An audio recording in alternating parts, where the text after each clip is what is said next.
I'm here to provide a briefing of current activities and important information here in Cuyahoga County through the Board of Health. So what did we learn yesterday? There were some highlights from the governor's briefing with some additional information around restrictions to try to prevent the spread of coronavirus and to stop the chain of transmission. What we learned is that there'll be a closure of schools from K to 12, currently for a 3-week period. Mass gatherings of groups over 100 people will be prohibited in the same room or space at the same time, including parades, fairs, and festivals. This does not include offices, restaurants, grocery stores, airports, and religious gatherings. What we do advise people is to start to think about social distancing. Remember, this is 6 feet. 6 feet, so trying to provide some space where you can in terms of how it can be transmitted. It doesn't sit and stay in a room for long periods of time. It's important to explain that to folks. People are thinking it sits in the air and there's an exposure risk. This is droplets. This is droplets. So remember that. Visitation at nursing homes and psychiatric hospitals will be prohibited. This is at the state level, as well as workers at these facilities having temperatures taken on a regular basis. And why is this happening? We recognize, based on what's happening in Seattle and what we understand to date about this particular virus, is that seniors and people with chronic illnesses like heart disease and like asthma, people with limited lung function, and people with suppressed immune systems because of cancer treatment, for example, are most at risk.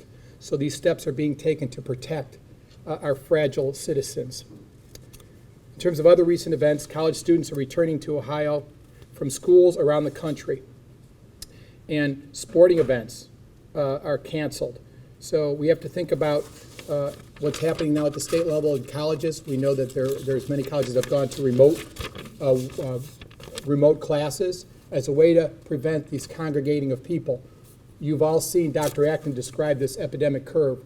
We are trying to blunt the curve, to break chains of transmission in every place that we can in order to try and reduce the number of cases going forward.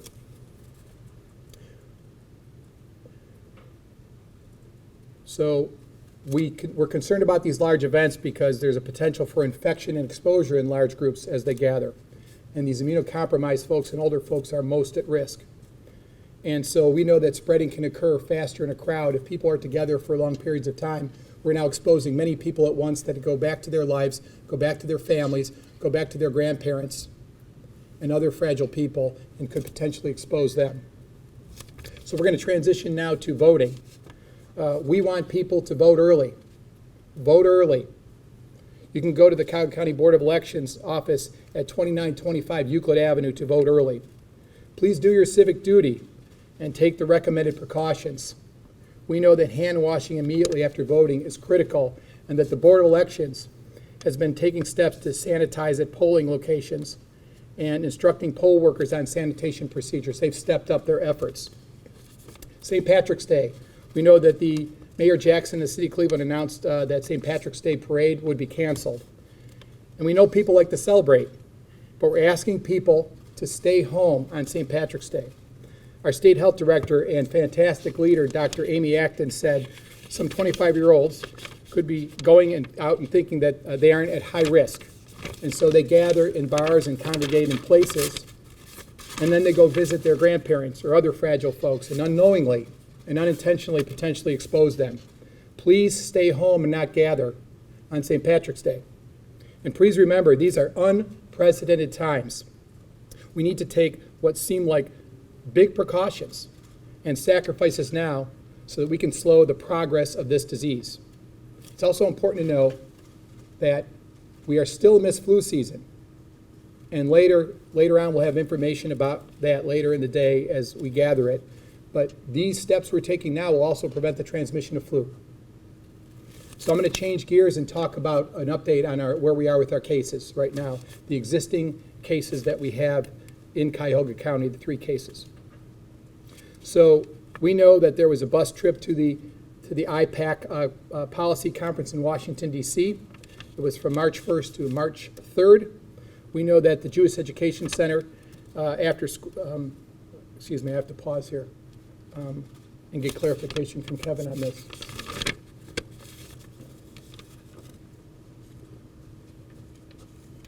It was held during this time. Yeah, and that's the building that closed. Oh, yeah, okay. All right. All right, we know that there have been media reports about a building that closed, the Jewish Education Center, after school program at Mandel Jewish Day School. We know that there was a closure there. In terms of, for the first case, the onset illness date was March 6th, and specimens were collected, as reported in the media, at Cleveland Medical Center for COVID-19 testing on March 8th. Specimens were analyzed on March 8th at Ohio Department of Health lab, and we were informed of positive lab results on March 9th. For the second and third cases, this is the cruise in Egypt, which occurred February 26th through March 4th. The onset date of illness for the second case was February 29th. The onset case of illness for the third case was March 5th. They returned to Cleveland on March 5th. Specimens were collected also at the UH Medical Center for COVID-19 testing on the 7th. And specimens were tested on the 8th of March at the Ohio Department of Health lab, and we were informed of the results of a positive lab for COVID-19 on March 9th. The total number of close contacts identified to date have been 56. We've been instructed to, all these have been instructed to self-quarantine and self-monitor for their symptoms. So what happens is that, along with travelers that are returning from areas of concern around the world, these folks are taking their temperatures and reporting twice daily their symptoms to us. So it's happening around the country through local health departments and state health departments. And they need to monitor themselves for 14 days during that quarantine period. It's important to know what quarantine is versus isolation. Quarantine is for healthy people that may have been exposed to sick people. And so the idea is if they're quarantined for 14 days, it can prevent the spread of illness should they have an onset of symptoms. Isolation is for people who are sick, to also prevent spread to healthy individuals. In terms of testing, you need to contact your medical provider with concerns. Consider telehealth. Consider a phone call so that we don't have an overwhelming number going in to doctor's offices asking for care. So follow procedure, call or work toward telehealth. And people will still have to meet the criteria to be tested. There is CDC guidance that changes on a regular basis. We follow the CDC guidance on who needs to be tested. And we know that local hospitals have developed the ability to test through a couple labs, and also hospitals are developing their internal capacity to test as well. So we're seeing tests begin to expand very quickly. So remember the symptoms: fever, cough, shortness of breath. This is droplets. 6-foot distance. So remember the procedure for coughing and sneezing. Into your elbow, into a tissue. Wash your hands, wash your hands, wash your hands for 20 seconds.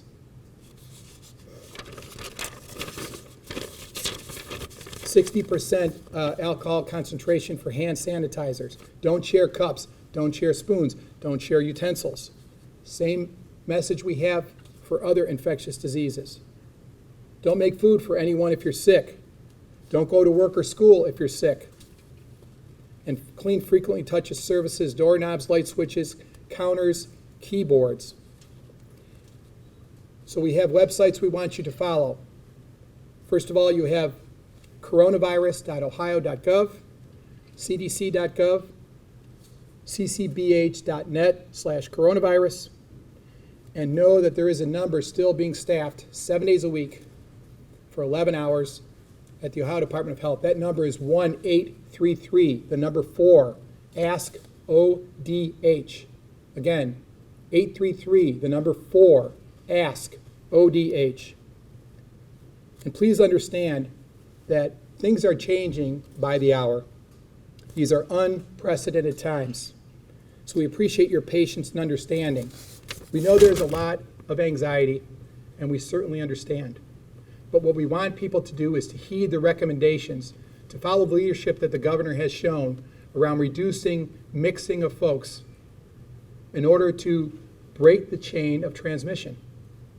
So we want people to be part of the public health solution here and to follow the guidance that's being released around mass gatherings, understand why schools, K through 12, have been temporarily closed, why businesses and colleges are looking to move remotely to provide their classes.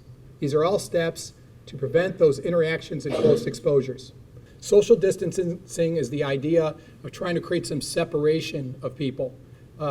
Certainly not going to a mass gathering is creating great social distance, but if you're in a work environment, for instance, you might look at spacing of work terminals, for instance. You might look at how many people get on an elevator at once. You might limit groups that begin to congregate to meet in close contact for small meetings in meeting rooms. You try to create some distance between people when you meet. You try to do it remotely as a way to avoid contact that might be extended, where people are within a 6-foot distance and they could potentially transmit to one another. Next question. And your friends. So we've been heartened by the fact that people understand the importance of this, and we believe people are abiding by this. Say more about how they came in contact with the patients. We know there's the travel contact. We is a primary source among all the patients. I think that's a primary source. Right now, I don't have, as we stand here, the granularity on those details right now, but the question was about details on the close contacts and how they came into contact, but we currently I don't have those details right now. So the first thing that I'll mention is there's CDC guidance on assuring with the testing capacity we have today that those that should be tested based on their risk are tested first, and that makes sense. And so what we're doing now is if you have someone who meets CDC guidance that's very ill, they're going to be prioritized so that the testing will take place and those samples go to the state health department for analysis, and that turnaround time is about 24 hours, okay? We also know that there are private labs that are doing testing now, and then hospitals and other clinical settings can ship those samples off, and those are for people that are not quite as at risk. We also know a third tier is emerging, and we're still trying to, I think, make determinations on how to best incorporate this. And I think this is a great development that hospitals are developing their own capacity to do testing. So what that means is we now are moving from a limited number of tests to a number of expanded testing capacity here locally. And so we want to incorporate those in a way so that we can manage it. It's important that we don't want people, healthy people, showing up to get tested. We want to focus on those that are most at risk right now. And I think that's a very critical point. Next question. So the comment was the public is thinking it's no different than the flu. So here are some facts that we know to date as this situation continues to evolve. One is that there's a principle in epidemiology called R0, which basically means that we look at the reproducibility or infectivity of a particular agent, in this case, coronavirus. And so what we know is that for seasonal flu, for every person that may have flu, they can infect 1 to 2 people. For every person that has measles, they can infect 12 to 15 people. So it's much more infectious, right? And so for every person that has COVID-19, they can infect 2 to 3 people. So you have a sense that the ability to transmit is a bit higher than flu. We also are happy to report that about 80% of people that have COVID-19 will have mild symptoms, but it's important to know that 20% in that range, somewhere in the 20% range, some of those could have very serious complications. And we've seen, certainly nationally and around the world, we've seen fatalities. So people need to take this seriously. Dr. Fauci from the National Institutes of Health has said that this is more serious than flu. And so he is a national expert, and I think we need to abide by that. We're all particularly concerned about our fragile citizens. So people should understand that they can be part of the solution. And we know that these infectious diseases have no borders. They will move because we interact in the way that humans do. So until we begin to incorporate these steps as we begin to incorporate these steps that Governor DeWine has laid out for us. And I think, again, he's shown incredible leadership, public health leadership, to try and stifle these chains of transmission. We certainly can't eliminate all human interactions. We recognize that, but we can certainly blunt the curve by preventing interactions here in the current times we're in. Next question. Yesterday at the airport, saw maybe a quarter of people walking around with masks. You know, I'm hearing yes mask, no mask, don't make a difference. Talk about air travel and would you get on a plane right now? Right. The question about masks. I'll repeat this again. You all know this, but we do not want healthy people to buy masks. We do not want healthy people to buy masks. We want masks for EMS. We want masks for healthcare workers, and I think that's a very important point. Be part of the solution. So we're learning every day that there's more and more restrictions on travel. The latest from the federal government is restrictions on European travel. So at the national level, we follow guidance. We follow guidance available from CDC that's available on their website. You can type in a country and you can look at what the restrictions are relative to travel. People should really think about whether they need to travel. People should think about whether they can do a meeting virtually or whether they can postpone something. And this is particularly important for our most fragile citizens. If you're a senior and you're thinking of traveling, I think you really need to talk with your family. If you've got chronic illnesses that may put you more at risk, if you can postpone, we suggest you really think about doing that. So what we don't have is what we call the denominator. We don't know, given the fact that there may be people that have no symptoms, we don't have a sense of exactly how many people in the United States locally have it. And so it's hard to know right now. What we do know is that given that it does spread, for every one person, 2 to 3 people can get it. We're taking steps now to prevent these interactions. This is sound public health practice. This is disrupting to people, and we recognize that. But we think that people need to understand that these steps are important. These steps are important, and we appreciate their understanding during these disruptions and their patience. But it's time for us to recognize that we have a responsibility in society, each of us, to get on board with the new recommendations from the state and from the federal government to be part of the solution. Well, I think nationally, the ramp up in testing there's been a lot of talk about the ramp up in testing. The question is about national testing. Are there people that want to be tested? I think what we've all done is adapted to whatever testing is available and triaged. We'd all certainly like to be able to come to a point where we could test all the folks that wanted to be tested. But right now, we're triaging because we are working with available tests and ramping up. I think that's going to change very quickly. I think we're going to see more hospitals that develop their own internal capacity to test. And I would say in the coming days and weeks, we're going to see a lot more testing occur. So while there was that frustration early, I think that things are going to change very soon. Next question. Yes, I expect that there will be more cases in Cuyahoga County. I think we can anticipate more cases in Cuyahoga County. We can anticipate more cases in Ohio. I think you can do that and try to take precautions. I think you can do that and take precautions. If you're a high-risk senior with chronic obstructive pulmonary disease that may have other underlying conditions, I think maybe you stay home. You have a family member or a neighbor go and check on them to see if they need anything. Do they need their medication? Have they got if they do mail order medications, they have a 30-day supply. Look out for your neighbors. Look out for your older relatives and provide support. We have a long-standing recommendation around just general preparedness that people think about having available food supplies or frozen food or things that they need around medications available for them should they just need to stay put. And so this is something that's been a long-standing recommendation, but people should think about who's going to be at these gatherings, how to create space.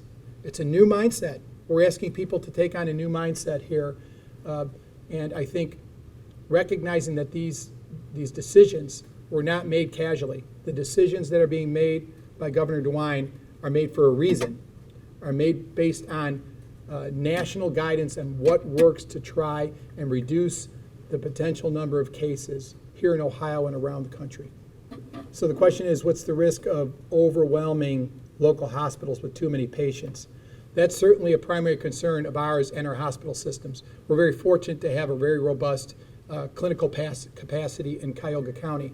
So the messaging that's coming out now is, if you have access through your systems to do telehealth, do that. Call first. If you're healthy and you're just a little worried, do not show up at the emergency room. Make a call, contact your clinical provider, and talk it through. We think that's good, sound practice. And again, you're part of helping to assure that those that need assistance first are getting it. That's an important point. If you are on the verge of being sort of in the senior circuit, for lack of a better description, and should you just call the doctor first? I think that's a good practice. First of all, this longstanding recommendation is, if you have an immediate health concern, you should call 911. And we've been working with our EMS providers on guidance very closely over the past week. But in most cases, if it is not an immediate health emergency, you can reach into your provider and call ahead. You can access whatever telehealth may be available. We recommend that first. So the question is, explain the phrase flattening the curve. So CDC has provided us what they call an epidemic curve, and it basically shows sort of a huge bell-shaped curve in basically a standard pandemic. So we saw essentially that happened in Wuhan. We saw a huge rapid rise of cases, and then they instituted a number of controls a little bit later in the process. A lot of things that happened around controlling movement in Wuhan. We're seeing some of that in Italy and other places now, in access and entry into countries, as we're seeing in Israel, for instance. So the idea here is that we need to, in order to work to reduce the number of cases, you institute these non-pharmaceutical interventions, these mitigation strategies. Hand washing, surface cleaning at higher levels, covering your cough, covering your sneeze, school closures or reducing the number of staff at schools, remote work, remote classes, efforts around reducing congregations and large gatherings so that we can stop the human interaction that we know, direct, close contact of human interaction that we know is responsible for spread. So if we do that huge jump in terms of cases, the hope is that it won't be as high, it'll be lower. It'll reduce the number of potential people that die, reduce the number of cases that we have, and reduce the scope of this, of the spread of coronavirus. This is all based on work that CDC did from the H1N1 pandemic flu response in 2009 and 2010. The question is, are you contagious if you don't have symptoms? And what do you need to be concerned about? That's essentially the question. Okay, so here's what's happening right now. If you were exposed to a known positive case of COVID-19, you're going to be self-quarantining now as a precaution, whether you have developed symptoms or not. If you have traveled to an area where they're seeing widespread COVID-19, you're going to be quarantining in the same way, home quarantining. And so it's important to know, and in other circumstances with risk, you'll be home quarantining. What we don't know, it's unclear as to whether people who don't have symptoms can spread. It is not thought to be a huge contributor to spread, but it's still not well understood on the science because this is so new. And so the self-quarantining is out of an abundance of caution. You sit back and you wait to see if symptoms develop. You can seek care if you need it. You can stay in touch with your provider as you're doing that. But if you stay home and you wait it out for that 14-day period and you're fine, you can go about your business when you're done. Okay, we will be sending